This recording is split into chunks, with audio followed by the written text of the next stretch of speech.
Collaboration has always been the invisible currency behind great ideas.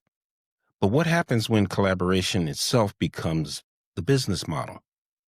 Today on Shutter and Algorithms, we're exploring how bartering, trust, and technology can reshape the way creators and entrepreneurs build together.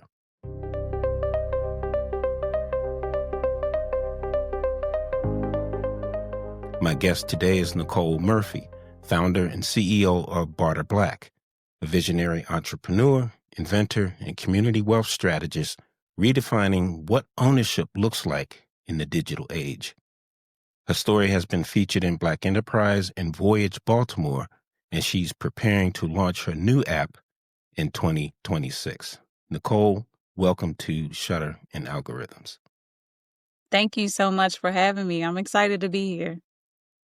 I've been waiting for this for a while, and I'm really excited about doing this. I'm looking forward to this conversation, especially because your story bridges community and innovation. And when we met, 3 weeks ago, we talked about community. And when I finally walked over to your table and say, well, what is this all about? You started, explaining it to me. So, your purpose is really unique to me. And so I want to talk about the origin and the motivation behind Barter Black. So before Barter Black, you were thriving in the corporate world. Your bio says that you worked for Chrysler Financial, Hazmet, Radio One, and you later built an application, I believe, called HomeShare 365 into a successful business. And then we all know the pandemic hit, so that shut everything down, including myself and my photography business. So my first question is, what shifted for you during that time? Think what shifted for me was, and I was doing business. Yes, I was in the corporate world. I actually left the corporate world because I was actually fired from my job. So I had no choice but to go into entrepreneurship because I thought that my supervisor, the last supervisor I had, was just so horrible. We did not get along at all. Um, so Been there. I found myself in entrepreneurship. And I did so many things before I, got into HomeShare 365, which is a short-term property management company, where we cleaned and managed Airbnb properties in the DC area. Um, and when the pandemic hit, I think when the pandemic hit, it gave us a lot of time to think and reflect and see where things are. And it's like, the way Black entrepreneurs are doing business today, it's not sustainable. It's not. Unfortunately, a lot of us are acting as solopreneurs. We're the marketing, we're the branding, we're the accountant, we're everything in our business. And it's like, how do you scale something that can be successful if you're the one that's too busy trying to do everything? And one of the things I challenge people to think about is, where do you want this business to be? And unfortunately, a lot of our businesses die with us. We sacrifice so much for these businesses that are only going to go away once we pass away. So I want to make sure that we have a community, a platform where we can grow and scale regardless of our budget, regardless of if we are able to hire, and bring back Black Wall Street, bring back that community feel when we're actually growing and scaling our businesses. That's interesting. So, what what was the moment that you, I guess, realized that bartering could become more than just an informal exchange, I guess I could say, that can actually redefine how entrepreneurship sustains themselves? Because you talked about sustainability just now. Yeah, that moment was in the pandemic when to myself, I'm struggling. My business had to shut down because of the pandemic. And I'm looking at my social media and I have all of these amazing entrepreneurs my social media accounts, but none of us are working together. All of us are trying to sell to one another. So when you think about, and I had to sit and think about this too, the business communities that I've been in, none of them really said, how can you help that person, or how can I help that person? None of them actually bridged the gap in bringing the community that is in the community together. So literally one day I'm just like, bartering. Like, you have a skill, I have a skill. Black people are the most creative, smart people on this earth. Why aren't we building together? Like, why are we so focused on, oh, this is mine, I'm going to build this on my own, I don't need anyone else? Like, that is not helping us at all. And I know other cultures don't build like that. So that's when I thought about bartering, and I thought about Barter Black. It's interesting that you said that because when I was working full time in Washington, D.C., um, I ran into a situation like that because sometimes we can be our own worst enemies. And I saw something today on YouTube. I won't mention it on this um, interview, but it resonated with me. And I said, why are we doing this? We can, without getting into the whole racial thing and all this other stuff, we can do things for ourselves. We don't have to wait for someone to do it. So that brings me up to another question. How did your background in finance and media influence the way you built this community? Was there a specific, story or entrepreneur that helped you see the power of barter firsthand?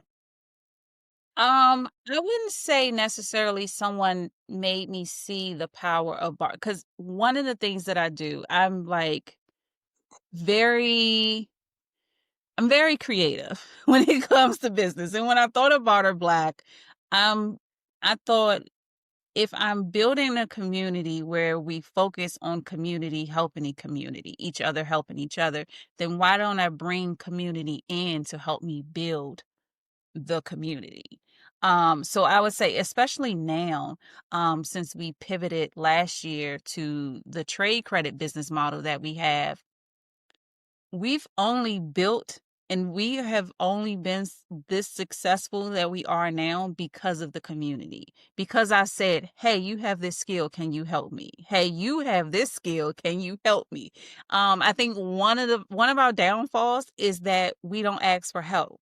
And I want to be that person that people sees, okay, yeah, she's gonna ask, and if you ask her what she needs, she's gonna tell you exactly what she needs, whether she has to get back to you or not. But I think we need to get get better at asking for help, because people don't know we need help unless we say we do. So I would say, as far as the Barter Black community, it is built on community, with community, for community. So let me understand something here. So Barter Black is more than just a platform, is what you're saying. It's more like, I guess I could say, a living ecosystem. I would definitely say it's a living ecosystem. When I think about our launch, and I'm sure we'll talk about that later, now I'm building a team around me, and they're not a team that I actually pay, but they're a team who believes in my mission and in my vision, and know that they can help me succeed. And I'm just so thankful that people are around me that are like, yes. So even with this launch, like, I have an entire team. I don't have a budget for a team. Let's just say that. I built the Barter Black platform. I still use the Barter Black platform because we have a long way to go. But I challenge anyone listening to just ask for the help. You never know what people are going to say or what they can offer. Well, that's a good segue into the next thing that I want to talk about. And that's, technology as an enabler. Now, when you and I talked 3 weeks ago, I told you I'm a bit of a nerd, and I'm all in on AI. And because I have a technology background along with a long history of photography as well. So let's dig into, you know, what's behind, or I guess the engine or the technology behind Barter Black. So for people who are new to the concept of bartering, how does the bartering process actually work? I know how it works, but I want you to explain it, especially when it comes to earning and trading barter bucks. Yeah, great question. So, for anyone who doesn't know what bartering is, it's the exchange of anything, goods, services, skills, without the exchange of money. What we did last year is we decided to pivot and switch that model because that's the model we had when we first launched, direct exchanges. But we found that that didn't work because you may be able to provide what I needed, but you may not want what I have. Well, So let me jump in here for a second. okay. You said you changed the model. Yes. So can you like go back a little bit and say what the old model was Yep. and what it is today? Yep. So the old model was direct exchange. You and I come together, we exchange things at the same time for the same value. We found through customer discovery that that wasn't working because again, someone may be able to help one person, but that person didn't want what that other person had in return. So it created a space where they actually would not barter. So what we did last year, we completely just started over, and we implemented our trade credits called barter bucks. And on our platform, one barter buck is equivalent to $1. So if you charge $1,000 off the platform, you're going to charge $1,000 on the platform. Now, how it works, this is the new business model. Let's say you are a virtual assistant. You go online and you list your products or your services, similar to a freelancer platform. Let's say 20 hours for 1,000 barter bucks. We're just going to make up some numbers. You sell those services, you complete them, and then those 1,000 barter bucks are deposited into your wallet. Once they are deposited into your wallet, you can spend them with anyone in the network, whether it's branding, whether it's web design, whether it's legal help. They earn those barter bucks from you. They use them to purchase what they need, and then they use them to purchase what they need. So it creates a whole ecosystem where you don't have to find a direct match. All you have to do is earn barter bucks by selling your products and services, essentially helping other entrepreneurs and then using those barter bucks to purchase what you need for your business. So let me ask you this. This brings in the trust question. So some people may say, okay, well, I buy into this system. I have these barter bucks. How can I trust the system? How did you design that trust into the technology? Yeah, great question. So a few things happen. You have, of course, you have your barter bucks. One of the things we've kind of try to implement things that will help you decide whether to use this person or not. So we have their website, they have their capability statement if they upload it, they have their socials, so you can do your diligence on whether you want to work with that person. The second thing is that when you purchase something from someone, again, similar to a freelancer platform, they do not get those barter bucks until you accept what they have provided. So if it's a product and you're happy with the product and you receive it, you click accept, those barter bucks go into their account. If it's a service, same thing. You accept it, those barter bucks go into their account. And then thirdly, we also have reviews on the platform as well. So you can look at members' reviews and see what it was working with that person. How many people do you have on the platform right now? For right now, it's about 80 people. Okay.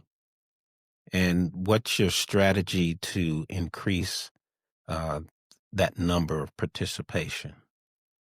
Yes. So our strategy mainly is right now is organic marketing through social media and our email marketing. We do run ads occasionally, but again, we are launching the app in February. So we are going to be ramping up our ads. And then we are also, and I have not mentioned this anywhere yet, but we are also going to be doing a city tour in February after our launch. So Okay. we are going to be planting ourselves in 5 or 6 cities in February. So we are going to, Black History Month is going to be amazing, but it's going to be even more amazing for Barter Black because we want people in these particular cities to know that we are here. And I think also our brand recognition. One of the things that I'm very happy about is that when someone mentions bartering on social media, they are mentioning Barter Black. So I'm very happy about that part.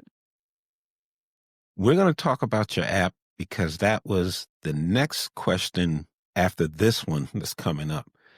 But you and I talked offline about, you know, patents.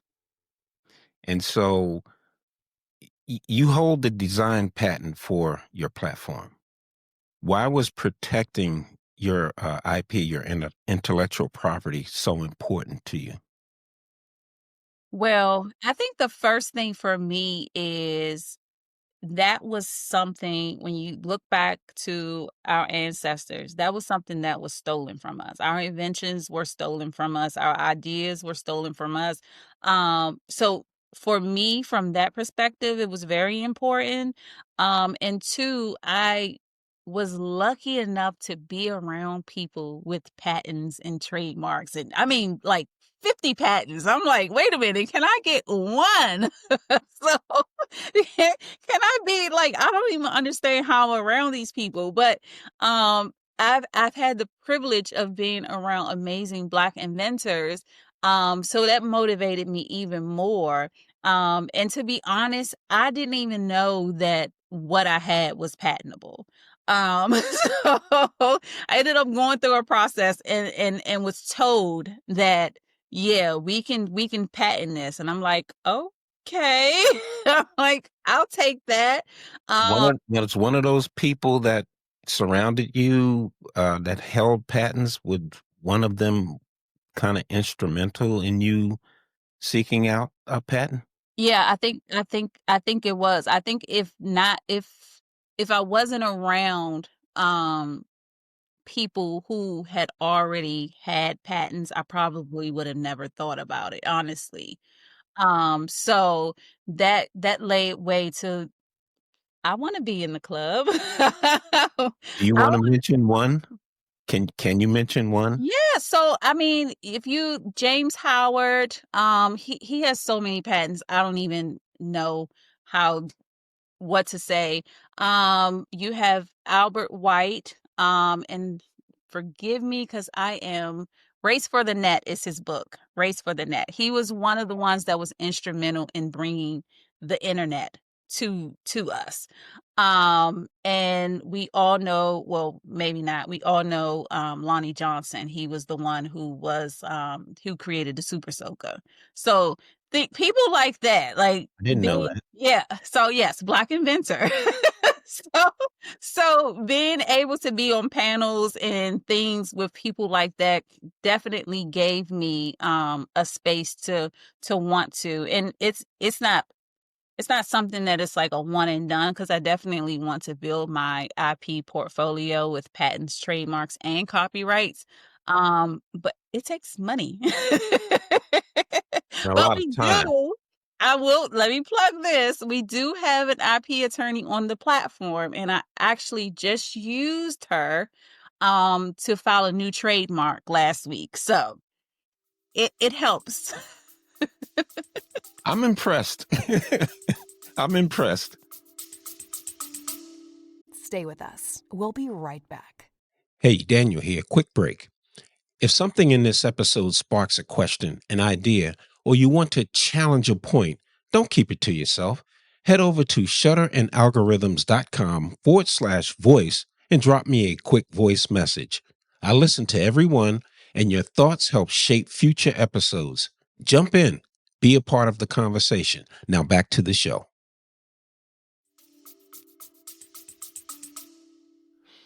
So, to move this right along, and I know you want to talk about your app launch. So that was my next question.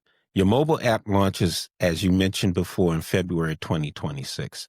How will that next chapter expand Barter Black's ecosystem? And how are you planning the community for that shift from web-based to mobile? The community cannot wait. Let me tell you, they cannot wait. So what I do on a regular basis, it's been once a quarter, but I think I'm going to move it to twice a year, is I get feedback from our community. And that's what I use to make the changes to the platform. The app is going to do amazing things. One, it's going to help them be able to access the platform or the app or the product easier. They'll get notifications, of course, all the things that apps do. But one of the things that I'm finding is that when people find out about Barter Black, the first thing they do is go to the App Store. And I'm like, I'm not there yet. So just slow down. We're getting there. But it's going to open us up to a lot more, because when they hear about us, they're going to immediately go to both app stores and download the app. If I can get them to download the app, they'll subscribe. So that is the goal. So I'm assuming that you did some research on going mobile instead of desktop. So we have the web platform. And so when we first launched in 2022, we launched the app first. So I learned a lot from that.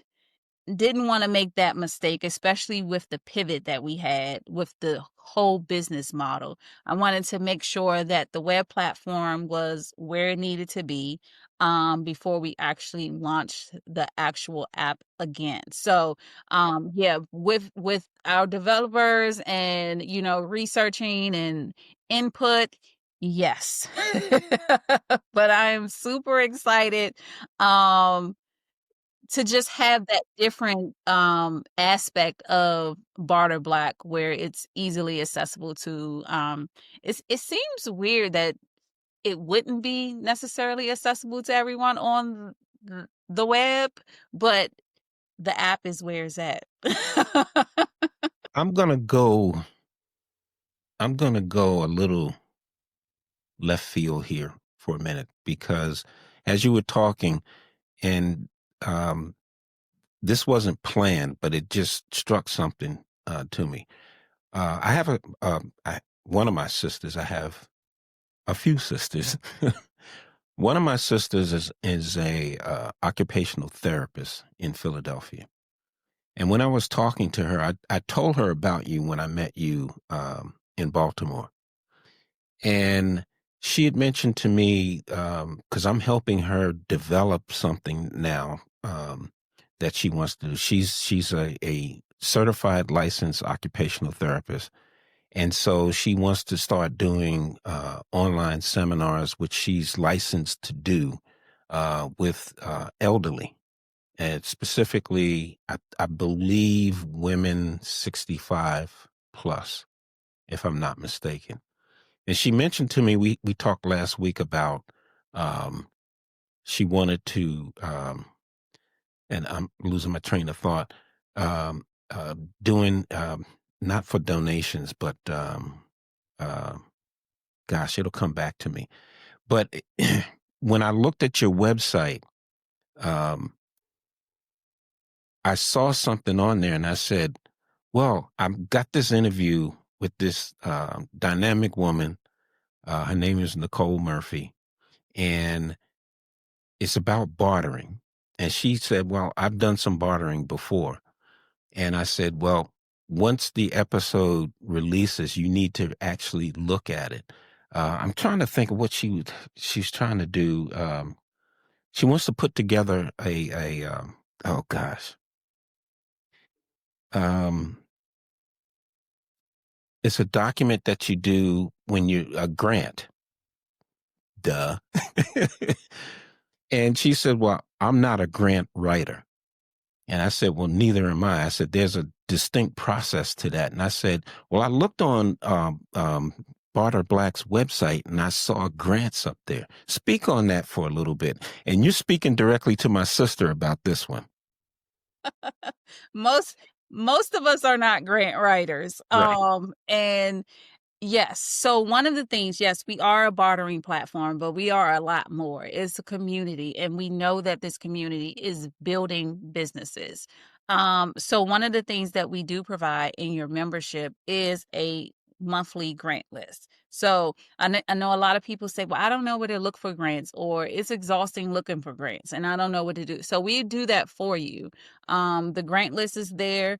I tell people, or I tell our members, the first of the month, it is updated, but we update it weekly. But I always tell people the first of the month, go and see what grants you are eligible for first. List those out with the dates, and then you know exactly what you need to apply for. Now, I think there is one other person, I'm not sure, but I also provide grant assistance on the platform. I have It's hard out here. So I have No. been awarded 30,000 so far for the Barter Black platform. So think that I am a little experienced where I can help people apply for grants. So I do that in several different ways. So that is available on the platform. So you can, sell your products and services on the platform to get grant assistance. It's just that simple. Interesting. I'm sure she'll well, I'll talk to her about it. So for sure. Okay, so getting back on track here for a second. What lessons did you learn during development that other founders could apply to building tech for community impact?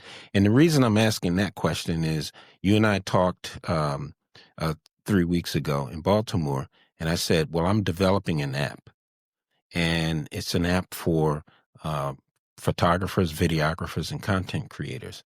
And when I started building it, because I do have a background in that, um, I think I was going overboard with it. So I kind of trashed it and stepped back and said, let me do a little more research and see. And instead of trying to build the whole thing, and I believe I told you it was like 5 to 7 modules in that app. And instead of trying to build the entire thing, let me do it step by step with what's the most important module.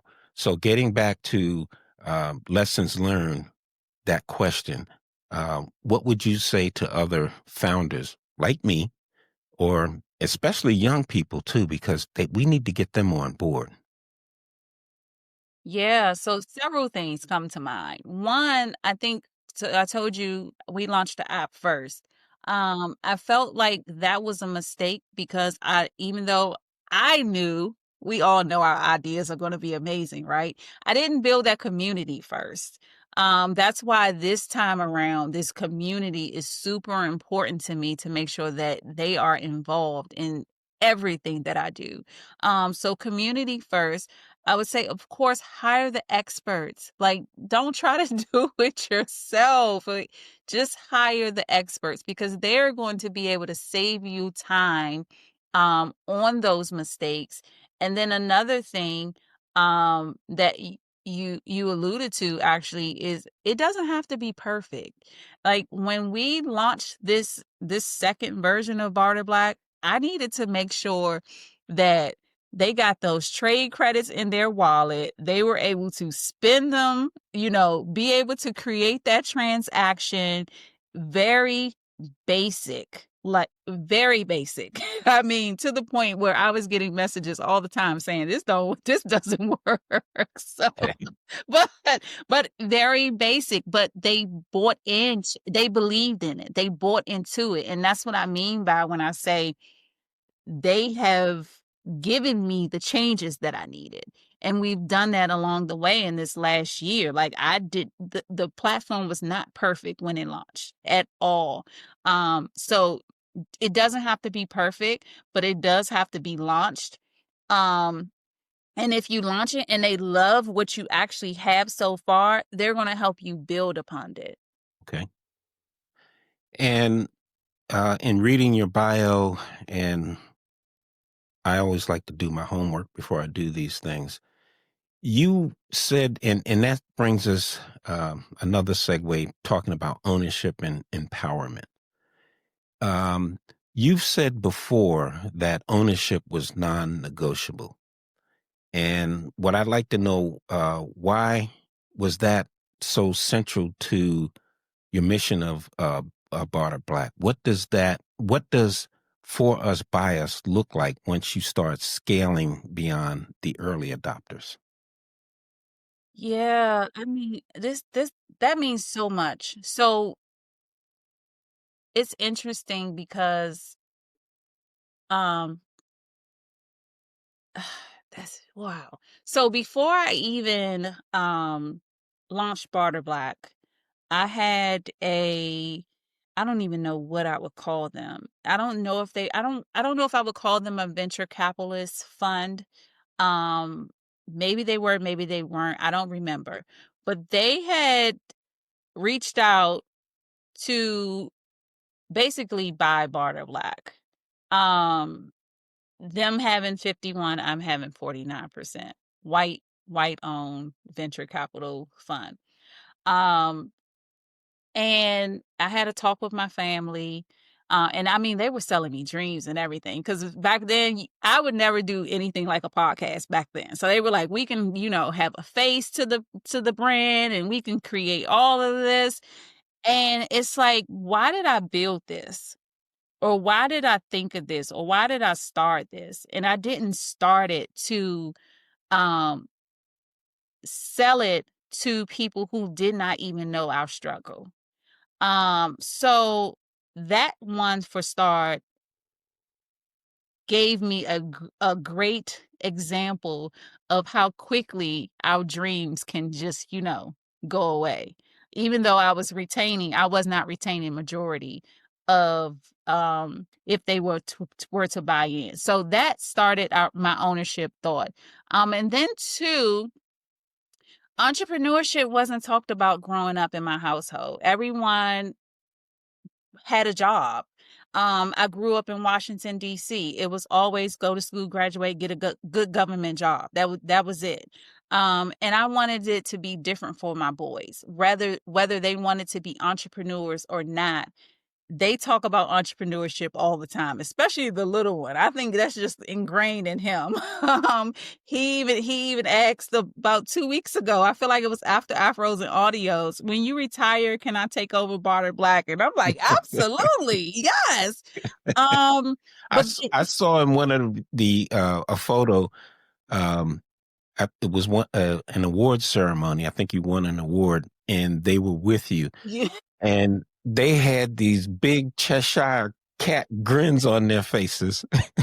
yes, that was the actual launch of Barter Black. That was that Yeah. day. Okay. But yeah, even the conversations, like the things that I'm dealing with in the background, I have these conversations with them. Ownership to me, especially when I started thinking about and working with Barter Black, it's an accomplishment. And it's one that we don't talk about too often, because if you look at the stats, less than 1% of our companies get venture capital funding. In the United States, when you look at employer operated businesses, we have less than 3% of employer operated businesses in the United States, compared to white owned businesses that have over 80% of employer. That means their businesses are going to survive, whether they are there or not. We don't have that. So as I'm building and as I am including and it's so interesting because I'm like, these people are really, and I posted this today. I'm like, I'm so thankful for everyone who is gifting their time and their expertise to making sure that this app launch goes off amazing because they don't have to. They just believe in this mission and this vision. And we're going to do it together. I want everyone to say, yes, I was there when she did that. Because we're not preview to a lot of Black owned businesses where we can say we were actually there at the beginning. So I want to create that moment for people to say, yes, I was there at the beginning. This is a Black owned brand for Black owned businesses, and we are going to create a space where we can actually grow together. Has there been any trade-offs between growth and control No. since you started? Okay. No. I didn't think so, but I had to ask anyway. Not yet. Not yet. No. So you've answered a lot of the questions that I had. So I guess let's move into, I guess, what would be my final segment. I want to talk about the future of collaboration. And the reason I'm bringing that up is, as you know, in Baltimore, that was my second year attending Afros in Audio. And I think you said it was your first, if I'm not mistaken. And so that platform really helped me a lot. And I'm really digging into your answers here. And it's kind of like giving me twinkles, so to speak, because I like seeing stuff like this. And especially, Black women who are about doing their thing. So you've coined a few phrases like collaboration is the currency. Talk about that for a second. Yeah, that's one of those things where you're asking for help. That's one of the things where you realize I can't do this by myself. Like everyone has their space and their place. And when you collaborate, of course, you reach more people than you would alone. I can't remember the speaker's name, but he was talking about owning your business and saying 100% of nothing is still nothing. Like, why are you holding this to yourself? Like, get a partner, get someone to help you. And if you find a great collaboration where you both, it's mutually beneficial for you both, why not do that? Why do work the hard way and not, be in collaboration with people? Because let's just say, for instance, Afros and Audio, I would not have met you said if it was not for the partnership that we have created. I met so many amazing people that I would not have met had I not been in that room or had I not reached out and say, hey, can we collaborate? And him coming back and say, yep, we can. So you have to especially be intentional too. So we can't collaborate and it's just one off or one person is benefiting, because that just doesn't make for people to want to collaborate any further. Right, right. But you have to be intentional with your collaborations, make sure that they are beneficial for you both, but you also have to capitalize on those moments as well, because you don't want to be in rooms and you don't make any connections, or you don't want to be in any collaborations where there's no benefit. So that's where your currency comes in, because once you collaborate, you're in rooms and spaces. People know your name. Like people were able to meet me personally, whether they heard about Barter Black or not. But now they know about Barter Black. So that's what I want, because like you said, you talked to your sister about it. Okay, that creates that trickle effect where everyone is talking about Barter Black. And I know, and I'll make a confession.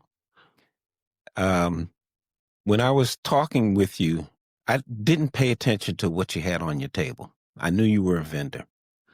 And as I was, doing the headshots and all of that, I think it was Saturday, I walked over and I said, hey, I never talked to you about what it is that you're doing. And then when you started talking about it, I'm like, this is different. This is something. So I really got into it. And I'm happy that I did because I think the concept is needed. So I want to ask another question. So, how would Barter Black help someone like me in the creative field? So, Barter Black can help any Black entrepreneur or business owner, no matter what they do. It depends on what you need. And I tell people that all the time. It's not about, so we have to look at it both ways because it's not just about how it can help you, but also how you can help the community because that's how the community grows and that's how we create that ecosystem. I would say first list out the things that you need. What are you doing that you really don't want to do? What are you doing that's repetitive and you can probably pass off to someone else? Or what are you trying to do that you are just not the expert at? So those are the things that you need to list and figure out. I can probably hire someone to actually do these particular things. And then also on the same page, list how you can help other people. So, crowdfunding. We've all heard it, the apps out there, but you came up with crowd bartering, and you have a crowd a crowd bartering campaign. Um, I looked into it, but I didn't see a whole lot of information that I guess would explain that in a little more detail, unless I overlooked it. So talk about your crowd bartering campaign. Absolutely.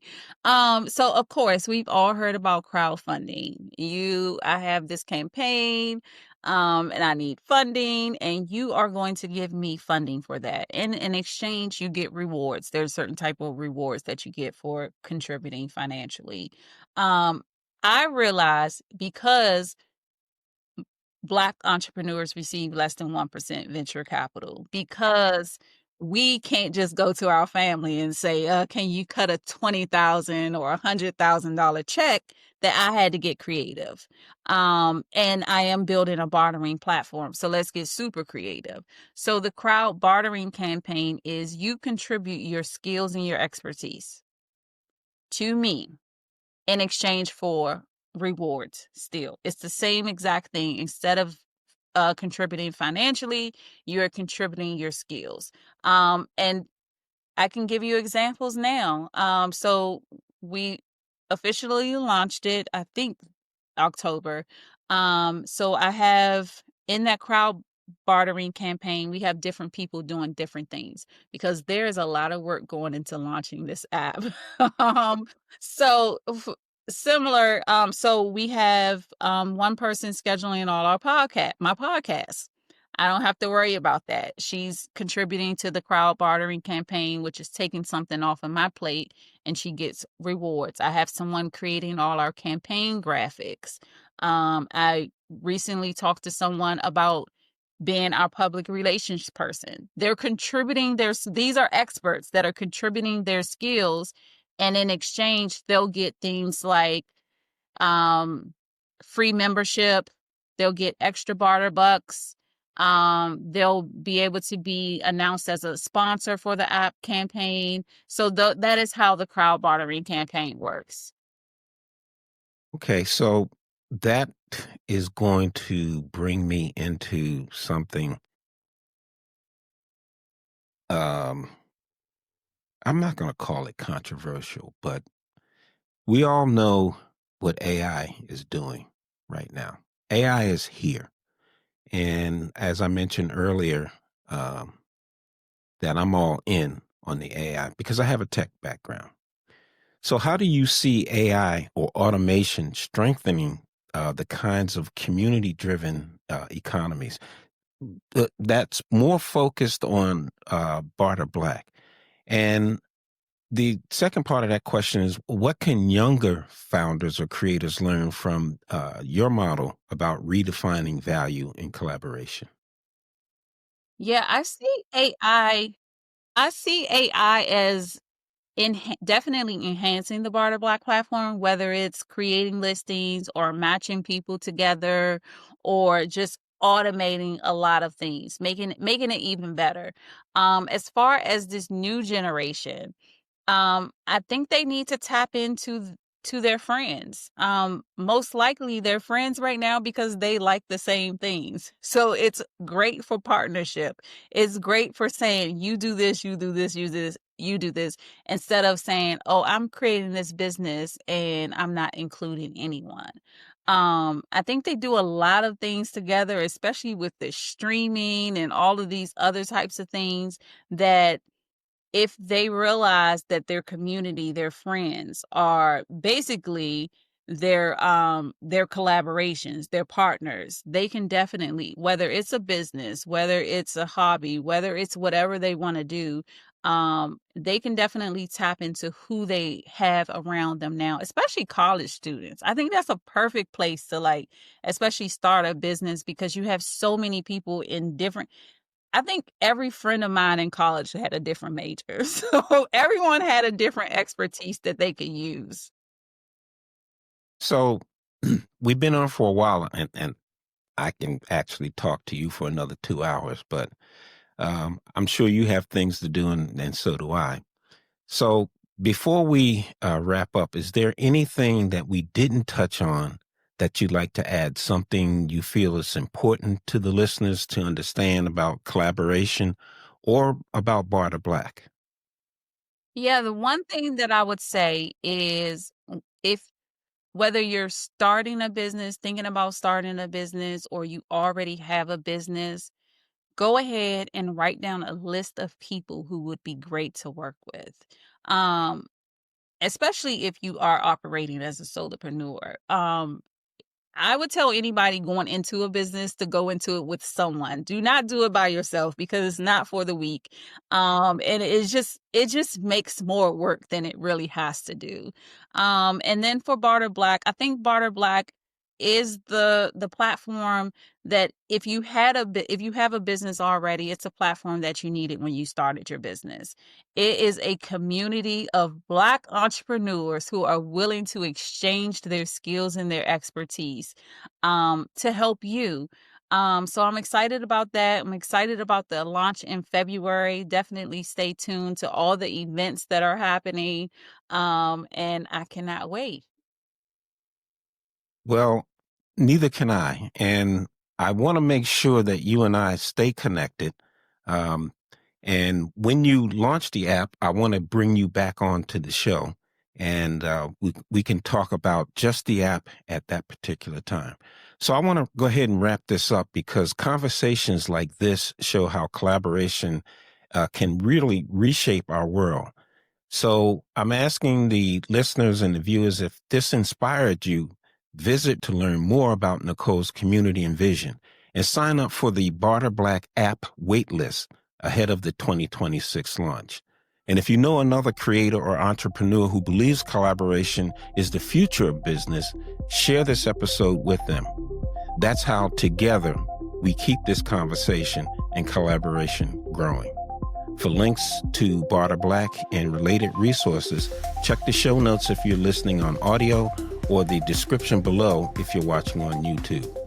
Thank you for joining me on Shutter and Algorithms, where creativity and technology meet to remind us what it means to be human in a digital world. Thank you, Nicole, for being on the show. Thank you for having me.